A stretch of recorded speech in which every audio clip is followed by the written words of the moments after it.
In the glittering penthouse atop Manhattan's most exclusive skyscraper, where the city lights twinkled like distant stars mocking the emptiness below, Alexander Harrington III was born into a world of silence.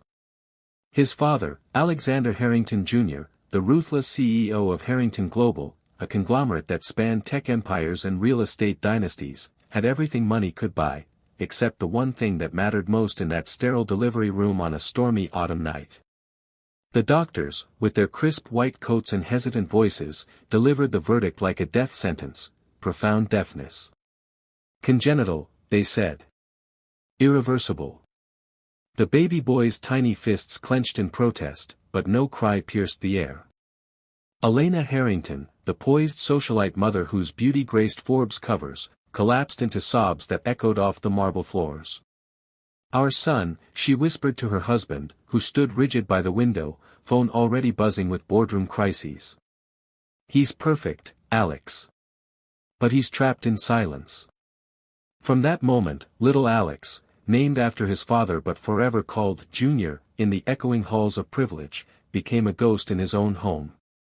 The Harringtons poured millions into specialists, audiologists from Vienna, speech therapists from London, experimental implants that promised miracles but delivered only frustration. Junior's world shrank to a nursery lined with soundproofed walls and vibrating toys, his days filled with sign language tutors who came and went like seasonal staff. Elena doted on him with fierce, smothering love, reading bedtime stories in exaggerated gestures, her manicured hands weaving tales of dragons and knights into the air. But Alexander Sr., as he insisted on being called now, buried himself deeper in work. "He's strong," he'd mutter during rare family dinners, eyes glued to his tablet. "Like me. He'll adapt."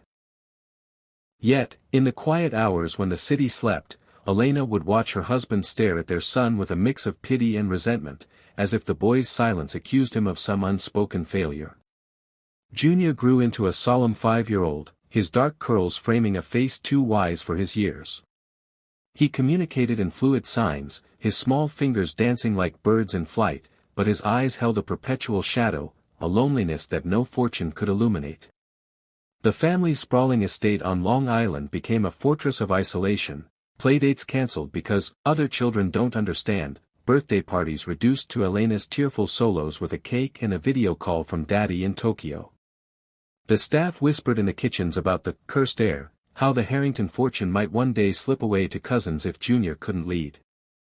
And through it all, Junior watched, his world a muted symphony of gestures and glances, wondering why the birds outside his window seemed to sing secrets he could never hear. It was on a drizzly spring morning, when the cherry blossoms clung